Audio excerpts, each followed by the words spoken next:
Chantal Yanzambe TV, la chaîne qui nous informe. Mbote na baebanso bazili baku ya kolanda biso na Chantal Yanzambe TV. Abonnez-vous massivement, beau liker, beau commenter, beau partager.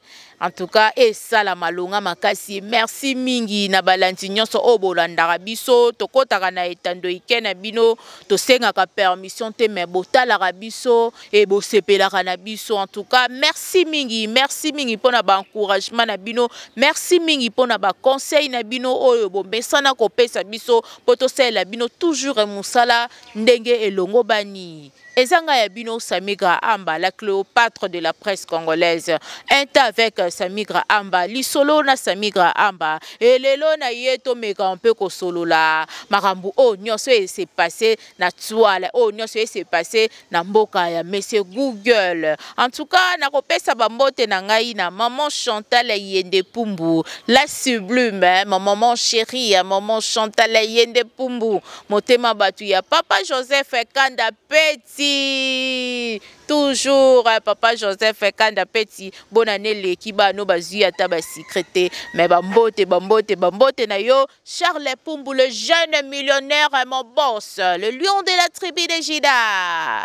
Charles Pumbu, le jeune millionnaire. On est toujours ensemble et merci beaucoup aussi Gaga Samigra Ambate et pourquoi pas aussi DJ Overdose, John Cash Money. En tout cas, la Pession Mbote, na madame, na maman, na moi, na biso pardon, na Pesibino Mbote et na Pesimbote na Caroline, merdi Caro, la fille à maman. Pourquoi pas aussi bébé, la joie de Mayende, Bambote na bino et un grand merci à tous nos abonnés, au beau landa biso, au beau tchaba commentaire, beau liker, beau commenter, et ça là vraiment malonga makasi. Maslo mambote azali na sima ya bilili, bambote na yo na opesa. En tout cas, o sa musala bien ndenge karato sala la caméraman ya libanti na monate na monara yo, bambote na yo, merci beaucoup. Et lelo na yeli bino li solo oyo. To meka mpe ko solo la yango. To yeba te mokilio e baby pona ba pasteur ba sali ya Nzambe oyo to comprendre te bote ya batu évangile bote ya batu ba pasteur akala ba ki ote ya batu ko bongwana changer Nzamba lingi yo Yesu Masia lingi yo Nzamba alobi boye ezala soute Bama te ane kenda pe ba pasteur o to sola nanu. Le pasteur a comme pasteur ba commentaire ba futilité. Surtout pasteur ceux qui karakoti na politique. Politique dans les années lokuta yo pate na Nzambe. Oyo koti c'est la biso na kati ya na kati oyo koti si biso na kati ya politique.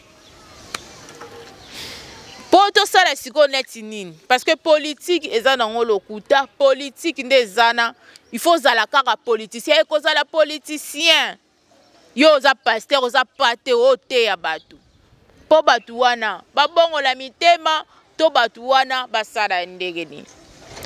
Na kaneti ya pasteur na biso ngala si auto respectake makasi to pesa ke be loge. En tout cas, bana nyonso église à louange. Na pesi bino bambote belé. Pasteur ngala si auto respectake makasi. Sko ba respect nyonso to bando pesa pasteur ngala si monte ke boye. To molo kwa neti pasteur ngala si akosi biso. To pasteur ngala sazaka na Nzamba lokuta. Po pasteur ngala sa biso ye muta président. Nzamba la kisi yeke ako gouverner mboka oyo Congo elobi nango ata sango mokonzi Israël mutombo.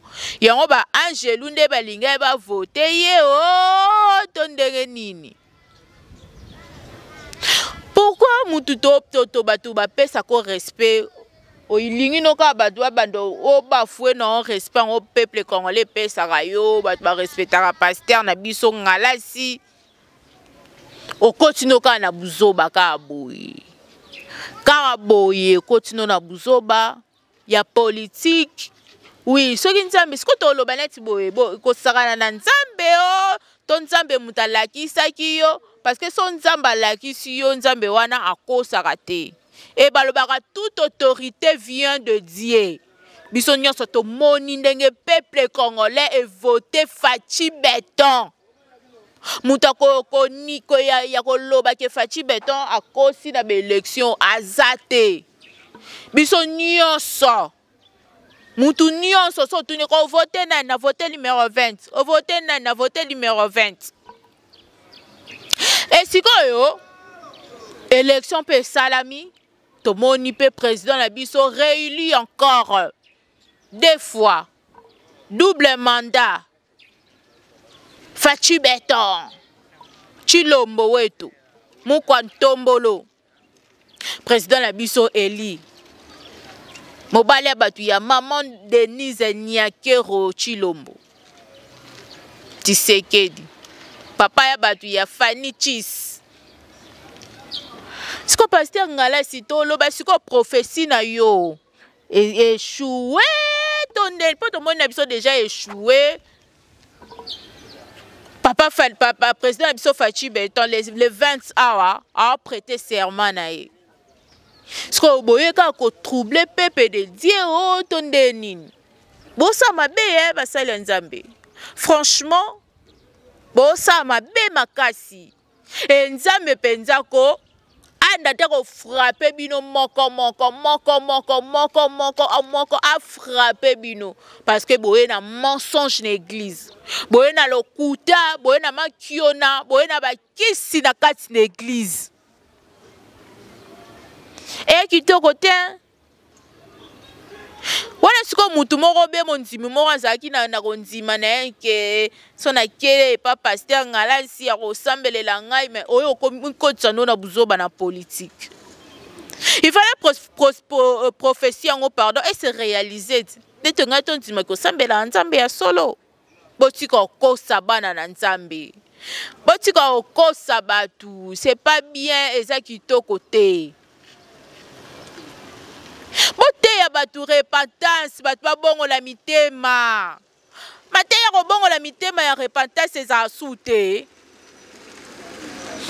C'est que politique on peut dire mutu nyonso linga zo mbongo pasteur ngala si oto banda ko respecter. Ni nezwaki yo oyo koloba makambo oyo lobaki. Siko confusion. To loba siko nini? Prophétie na yo. Nzamba confondre yango. Prophétie na yo ezalaki ya nzambe te bocha batu nini na mutu batu bakwesa konzima na bango te tokwesa pa konzima na biso batu baya na bango su na église te batu basambela na bango susu te po so mutu akene église okimi mokilo kene église nzoka kuto kimi mbula na ebale. C'est pas bien. Et kitoko te bote ya batu ko, bote ya batu repentance, bote ya batu babongo la mitema, bote ya batu batika mabe. Bosa bongo te poani. Comment on a montré à pasteur Godin Poyi avec beaucoup de respect au batu bapé sakaye. Donc bando kota noka politique neti mutu mo perdra na yo. Neti mutu mo kosonde nini wana cher. O boka ba jeton. Wana kate cher oyemba na yo. Esuyo wapie, esuyo epai wapie. Esuyo wapie, esuyo epai wapie. Un pasteur ote ya batu pe na kate église. So ozana ba compte à rendre na ba politicien mususu. Osayeli bango émission. Mais yo ozana cher, cher eza sacré, eza cher ote ya batu. Ta ebele to bando mona bamba ote ya balu ki akweya kufi pe sur place hein. Po bomo saka na nzambe mingi hein. Po nini bo sa bongo? Nathalie la statue de comment ya tie vidéo. Il y a pasteur Godin Poyi a commis par les aventures de pasteur Godin Poyi. T'as la degré. Donc au bout la bino bat mo batia bino na ba TikTok. Bo sexara batu. Bo ba mourir humoriste, Pasteur Godin po comme humoriste, o banda sexa batu, to ote ya batu liloba nzambe. Te loba loko komi no humoriste, o mo sa no théâtre de chez nous. Comment no comédie o sa no mutama bokete? Po no sale ya ba scénario o sala wana. Comment no mutama boke penza, po o bo fingisa nzambe. Bo fingisa nzambe makasi. Wana cher, o bina bina. O sasa makambo o eza ko honorer ata nzambe te. O makambo kutuko etali ata nzambe te. Po nzamba yebi politique te. Ma yebi alobi toute autorité vient de Dieu. Et bien te. Et kitoko te. Yo ana cher oyemba nzembo mama Mbiliabel o bwakela batu ba jeton bolobaki nesika yango batie bino pembeni oyo donne ko dénoncer bato ba yibaki bato ba salaki boye bato ba zongisa ebo.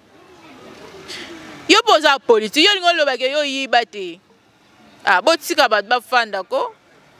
So za ba compte à rendre bengi batu bina osai sa conférence de presse ba journaliste boya na ba caméra na bino na ba caméraman. Na loba boye. Mais on sala on la cher eza sacré. Oya pa na cher obandi ko loba o bando sala batu compte à rendre. Mutu oya koka ko lobela mutu de vite bo o loba na ba parabole mutana relâche. Poso yo za vraiment lombe obina sa conférence de presse na lobela mutu ki ngandi na sala boye. Ke oya ko lobela batu na ba parabole. Et bien te oyaka ko lobela batu. Soit disant boye ba miyibi boye na boye lobaki boye suyo wapi olobi wankambo po lobe suyo wapi. Un pasteur pe ozana ministère mobimba ozo encadrer batu. Obandi osama boke na chaîne na chair pardon osano ba théâtre ba humour okomino humoriste. Kanda nzambe ezali kanda nzambe eza makasi kanda nzambe ezali nzambe ana bandoko frappe bino moko ebela ba pasteur o bayoka na sute so na bina bandoko cité ba pasteur o tuna pa pasteur kinganya kenda pio azaki nga l'homme de feu l'homme de nini o mona ba bazara sous te po bo sela nzambe na bosolo te bo sela nzambe na bakisi bo sela nzambe na lokuta bo sela do bino mona boye bo kotisi ki mutema mabe na église bino ba pasteur na okamwa pasteur na église batieli poison pasteur azote pasteur akita boye akoka te nini pasteur poison bo sans poisonner église o biso to yebaka église obo to yebaka parce que nga na koli na mwana missioni mwana protestant obo yeba bo banga basali ya nzambe lelo komi mosala nzambe Paul Koche aote oyima po bino moko no bo misilisi valeur bomisilisi valeur moye monzimi moko abanga ta pasteur restate po boyela biso ba théâtre de chez nous boyela biso makambo boye nonsense na lo bataille en anglais nonsense ezata na sens te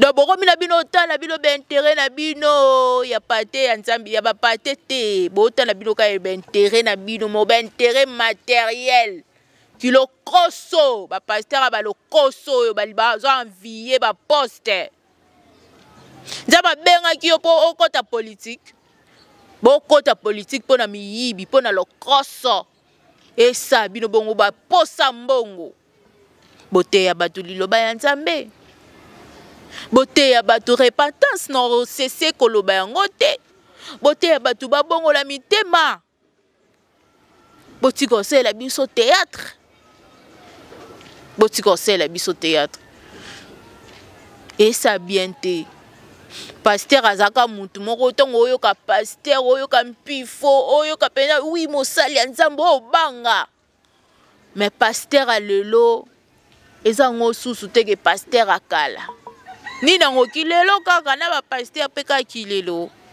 oui mosali ya nzambe foza bien parce que moi la nzambe so kutu nzambe apesa batu mutu to asimbi kisi azimbongo à combien plus fort que yo za moi la nzambe oza salité non tant nzamba pamboli yo yeba ko saisir opportunité wana mais non osalango o leze bandeko mususu et non osalango o milagisa ke kibongayo ngayo yemba ta maestro Fabro et ça bien ten et ça kitoko ten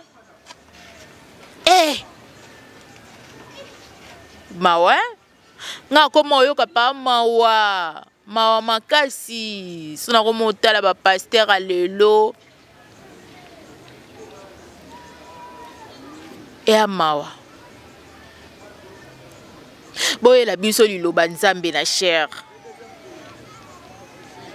botika ya biso ba aventure bosepela bozalaka na pasteur aboye pasteur amabe bongo omema peuple de Dieu na mabe oye na théâtre na cher ote okoti théâtre est-ce que nzamba théâtre est-ce que nzamba ba aventure bandeko na ngai naloba boye na pasi na motema nzamba ba aventure te merci beaucoup na balanti na biso nyonso bo s'abonner en tout cas to sel bino ba analyse oyo pona to mona vraiment trop c'est trop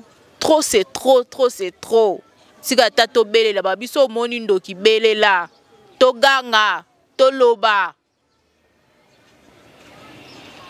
Merci beaucoup na Montréal Maslo Mambote Yazaki na sima ya caméra mikolo to sala ka boy to bo mesana ka boy bo mesana na ba analyse na biso bo partager